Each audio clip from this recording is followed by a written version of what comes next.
Hello students, welcome back to my channel. Today we are going to start chapter number 3, that is fractions and decimals.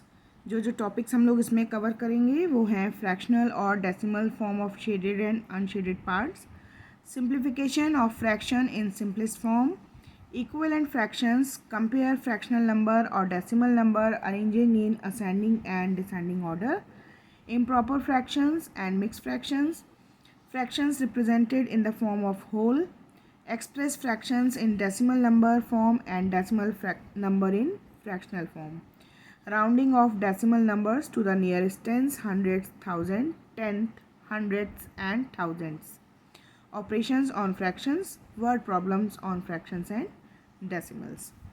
So let's start with the first question. What is the sum of the shaded fraction of the given figures?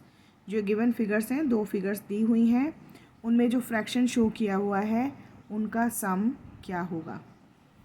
Okay, so the fraction for first figure is 1 2 3 by 1 2 3 4 5 6 7 8 9 10. जो first fraction है उस figure है उसका fraction है 3 by 10 and second is 1 2 3 4 5 6 7 8. Out of 8 3 are shaded, so the fraction is 3 by 8. Now we have to find sum of these fractions. अब दोनों denominator अलग अलग हैं, अनलाइक फ्रैक्शंस हैं ये, तो इनको लाइक बनाने के लिए हम इनका डिनोमिनेटर पहले सेम करेंगे. सो we have to find the LCM, and LCM of 10 and 8 is 40. 10 and 8, आप LCM भी एक बार मैं बता देती हूँ.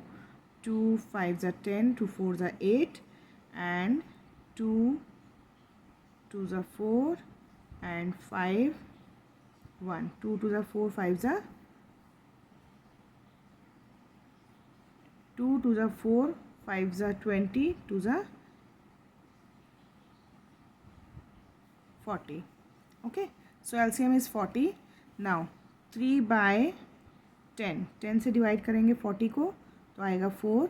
सो multiplied by 4 is equal to 12 by 40 and second one is 3 by 8. 8 से डिवाइड करेंगे 40 को तो आएगा 5. मल्टीप्लाई करेंगे 5 से तो 15 by 40. Now the fractions are 12 by 40 plus 15 by 40 is equal to 12 plus 15 by 40 is equal to 27 by 40. So let's see the answer. 27 by 40. Option A is the answer. Question number 2. In the product of 27.45 and 5, find the place value of digit 2. तो अगर 27.45 को 5 से multiply करते हैं तो हमारे पास answer आता है 137.25.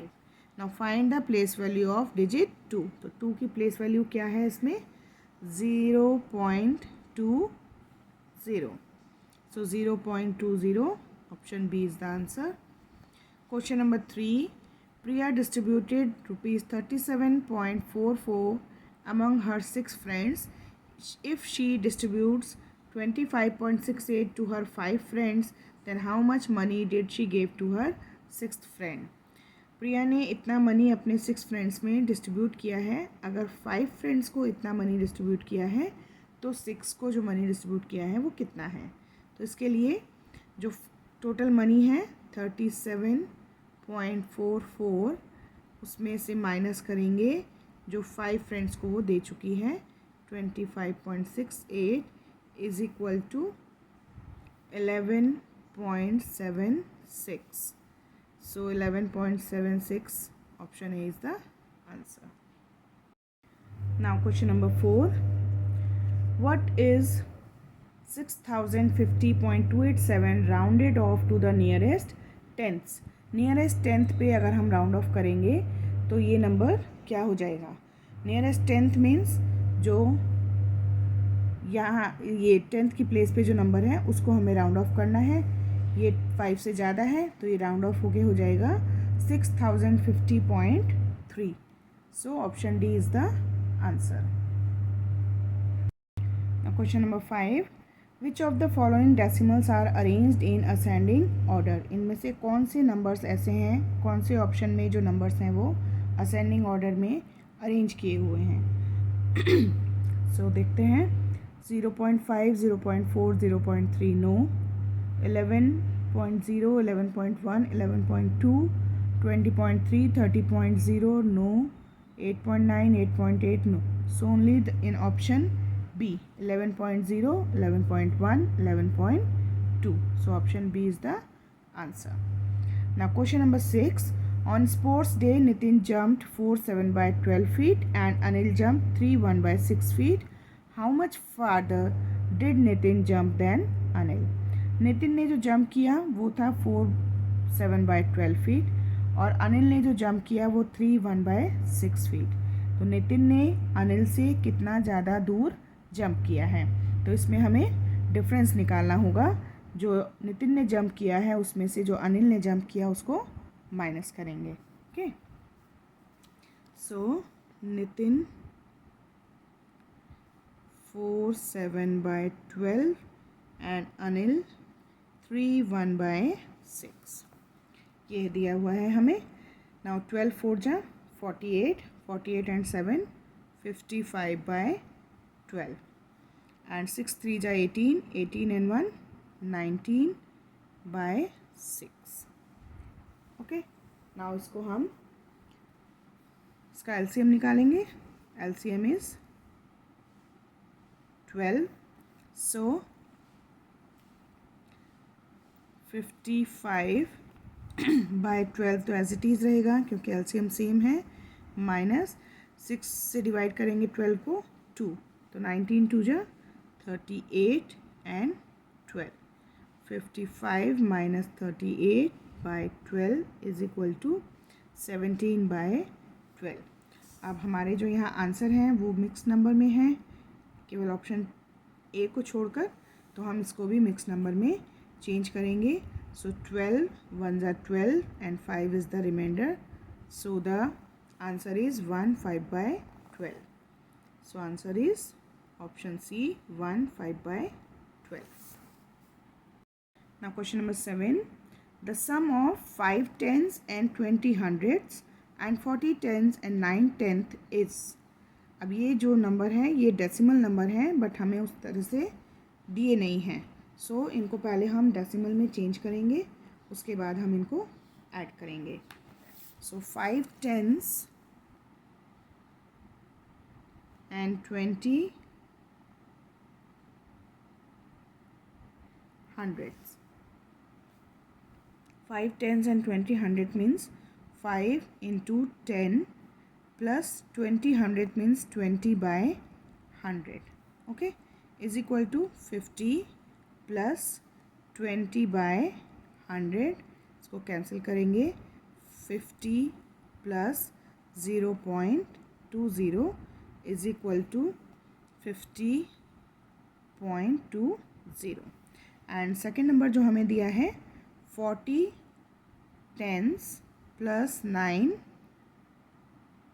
tenths. इसका मतलब 40 into 10 plus 9 by 10. So 40 into 10 is 400 and 9 by 10 is 0.9. So 40 plus 0.9 is 400.9. Now 50.2 और 400.9 को ऐड करेंगे. 400.9 plus 50.2 is equal to 451.1. So let's see the options. 451.1, option D is the answer. Question number 8. Mary bought a pizza. She gave 1/8 of the pizza to each of her 5 children. What fraction of pizza is left with her? Mary एक pizza लेकर आई, उसने 1/8 अपने 5 children's को दे दिया. What fraction of pizza is left with her. अब उसके पास कितना पिज़्ज़ा बचा है. सो पहले हम निकालेंगे कि उसने कितना पिज़्ज़ा दे दिया, तो 1 माइनस 1/8 इंटू 5, 1/8 उसने अपने 5 बच्चों को दिया है, so 1/8 into 5 is equal to 5/8। So 1 pizza अगर वो लाई है, 1 पिज़्ज़ा लाई है 1 में से 5/8, क्योंकि उसने बच्चों को अपने 5 बच्चों को दिया है, so is equal to 8/5 is equal to 3/8. So option A is the answer. Now question number 9. What is the value of this plus this when rounded off to nearest tenth? इन दोनों को ऐड करके और उसके बाद जो answer आएगा उसको nearest tenth तक राउंड ऑफ करके कौन सा आंसर नंबर इनमें से होगा। सो इन दोनों को पहले हम ऐड करेंगे, ऐड करके हमारे पास आएगा ये 1250.91। ओके, अब इसको अगर हम राउंड ऑफ करते हैं नियरेस्ट टेंथ यानी यहाँ तक, तो ये रह जाएगा 1250.9। So option C is the answer. Now question number 10, find the value of x. x divided by 5 is 1.25, multiplied by 6 is 7.5, and when we add 2.5 to 7.5 we get 10। तो पहले चैप्टर्स में भी मैंने आपको बताया था, जब इस तरह के हमें क्वेश्चंस दिए होते हैं तो हम उनको रिवर्स सॉल्व करते हैं ना। तो यहाँ जो नंबर हमें 10 मिला है वो 0.25 ऐड करने से मिला है, तो 10 में से 2.5 माइनस करेंगे तो 7.5 आएगा। 7.5 को 6 से डिवाइड करेंगे तो 1.25 आएगा, एंड 1.25 को 5 से मल्टीप्लाई करेंगे तो हमें x की वैल्यू मालूम चल जाएगी। So 10 minus 2.5 is equal to 7.5, 7.5 divided by 6 is equal to 1.25, and 1.25 multiplied by 5 is equal to 6.25. So x is equal to 6.25. Let's see, 3.5, 1.25, 6.25. So option C is the answer. Now question number 11, what part of the given figure is shaded? जो figure दी हुई है उसका कौन सा part shaded है। Total 1 2 3 4 5 6 7 8 parts हैं। 8 parts में से 4 पार्ट शेडेड हैं, यानी 4/8। ओके, 4/8 तो हमें दिया नहीं है, हम इसको रिड्यूस करेंगे अब। सो 4 1 जा 4 एंड 4 2 जा 8। So option A is the answer. Question number 12, which of the following shows the equivalent fraction of 4/7? कौन सा फ्रैक्शन इनमें से ऐसा है जो 4/7 को रिप्रेजेंट कर रहा है। इसके लिए हमें क्या करना होगा, देखना होगा कि ये जो फ्रैक्शंस हैं इनमें से कौन सा इसके इक्विवेलेंट है। ओके, तो इनको हम रिड्यूस करके देखते हैं।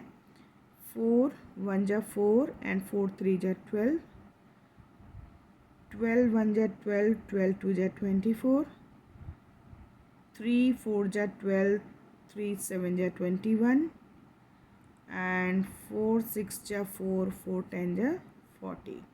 So 1/3, 1/2, 4/7. So 4/7 is equivalent to 4/7. So 12/21, option B is the answer. Question number 13. How many of the shapes of the given figure must be shaded so that 2/5 of the figure is unshaded? कितने parts को हम shade करें जिससे कि 2/5 unshielded रह जाए। यानी 1 में से हम 2/5 को माइनस करेंगे तो हमें पता चलेगा कि कितने पार्ट्स अनशेडेड होने चाहिए। Okay, so total parts are 1 2 3 4 5 6 7 8 9 10 11 12 13 14 15 16 17 18 19 20 21 22 23 24 25। total number of parts are 25. Okay, so 2/5 unshielded हमें चाहिए. 2/5 is unshaded. इसका मतलब 1 minus 2/5 is equal to 5 minus 2 3/5, यानी 3/5 जो है वो शेडेड होना चाहिए. So number of parts to be shaded is equal to 3/5 into 25. 25 total numbers of parts है, तो उसका 3/5 हमें फाइंड आउट करना है. तो 3/5 into 25, 5 5 = 25, 3 into 5 is equal to 15. So 15 parts should be shaded so that 2/3 of the figure is unshaded. So 15 parts, option C is the answer. Question number 14. I think of a decimal number after I have subtracted 2.9 from it, multiplied the result by 3 and then added 0.15. I got 10.5. What decimal number am I thinking of? Same वही question है, हमें result दिया है but starting number हमें नहीं मालूम है, तो हम इसमें रिवर्स कैलकुलेशन करेंगे.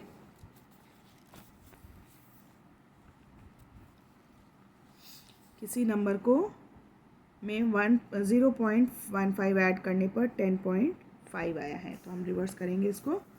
10.5 minus 0.15 is equal to 10.35. Then 10.35 को डिवाइड करेंगे 3 से, तो आएगा 3.45. देन 3.45 को ऐड करेंगे 2.9, तो आएगा 6.35. ओके, तो ये हमारा नंबर होना चाहिए. सो 4.5, 15.66, 20.10. इसमें से तो कोई भी नंबर नहीं है, so option D is the answer. Question number 15. What must be added to 2/5 to give 3/10. 2/5 में हम क्या ऐड करें कि 3/10 आ जाए. इसके लिए 3/10 में से 2/5 को माइनस करना होगा.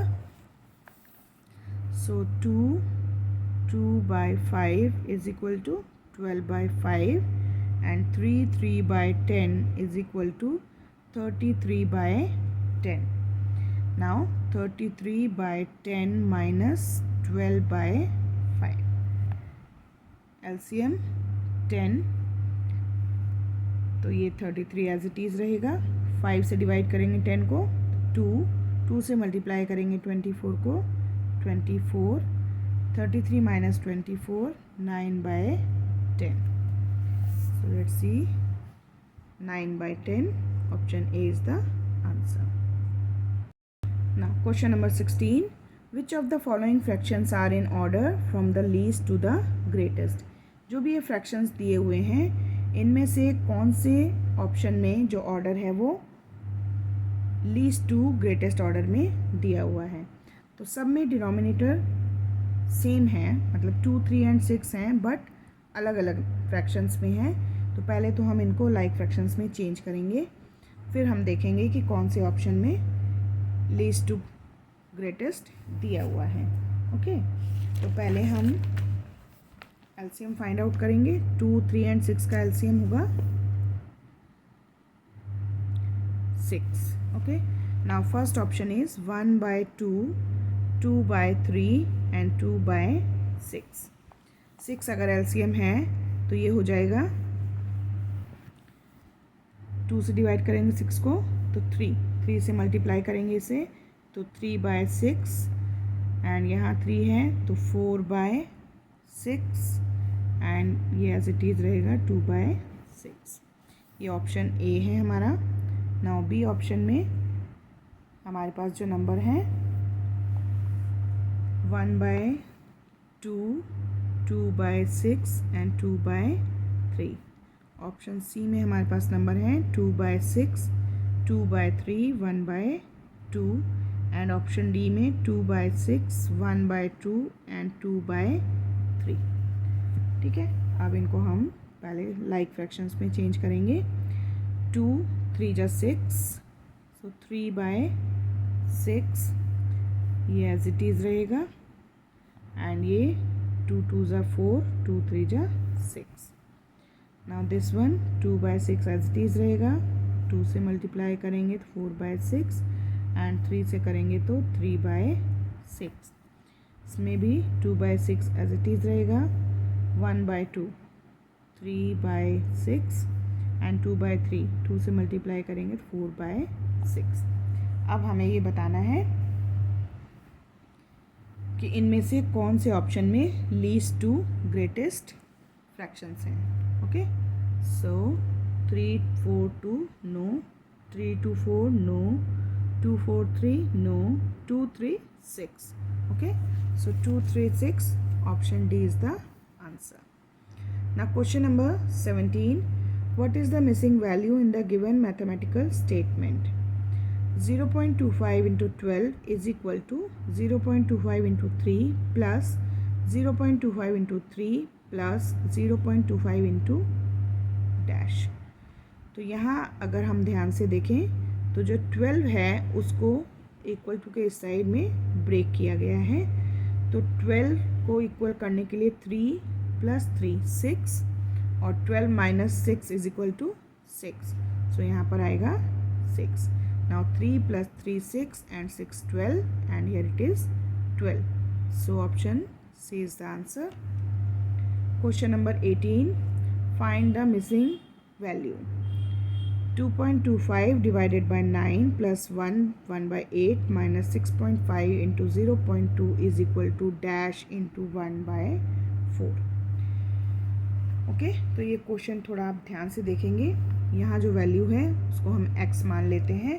अगर x मानते हैं तो हमारे पास जो स्टेटमेंट आता है वो हो जाएगा 2.25 divided by 9 plus 1/8 minus 6.5 into 0.2 is equal to x हमने मान लिया है जिसकी वैल्यू हमें फाइंड आउट करनी है and 1/4।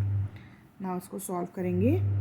2.25 divided by 9 plus 8 1 8 and 1 9/8 minus इन दोनों को मल्टीप्लाई करेंगे तो आएगा 1.3 is equal to x into 1/4। Now इन दोनों को इसको डिवाइड करेंगे तो आएगा 0.25 प्लस इसको डेसिमल में चेंज करेंगे तो 1.125 minus 1.3 is equal to x into 1/4। अब इन दोनों को प्लस करके 1.375 minus 1.3 is equal to x into 1/4। इन दोनों को माइनस करेंगे तो 0.075 is equal to x into 1/4। Now x is equal to 0.075 into 4। यहाँ डिवाइड हो रहा था, साइड चेंज करेंगे तो ये रह जाएगा 4। Now x is equal to 0.3 is equal to x। Okay, side इसका चेंज हुआ तो ये डिवाइड हो रहा है तो यहाँ पर मल्टीप्लाई हो जाएगा। सो x की वैल्यू आई 0.3। So option B is the answer. Now question number 19, divide 31.64 by the difference of 98 tenths and 580 hundredths। यानी पहले हमें डिफरेंस फाइंड आउट करना है 98 tenths एंड 580 hundredths का। जो आंसर आएगा उससे हमें डिवाइड करना है इस नंबर को। Okay, so 98 tenths is equal to 9.8 and 580 100 is equal to 5.80. now difference is 9.8 minus 5.80 is equal to 4. Now we have to divide this number 31.64. 31.64 divided by 4 is equal to 7.91. So option A is the answer. Now question number 20. Which of the following option is correct? इनमें से कौन सा option correct है ये हमें find out करना है. 1.3 is less than 1.0. No. 1.7 is less than 1.8. Yes. 1.5 is less than 1.2. No. 1.4 is less than 1.3. No. So only option B is the correct answer. Okay. So we have completed up to question number 20 today. From question number 20 onwards, we will solve in our next video. Till then, practice the sums and take care of yourself. Bye bye.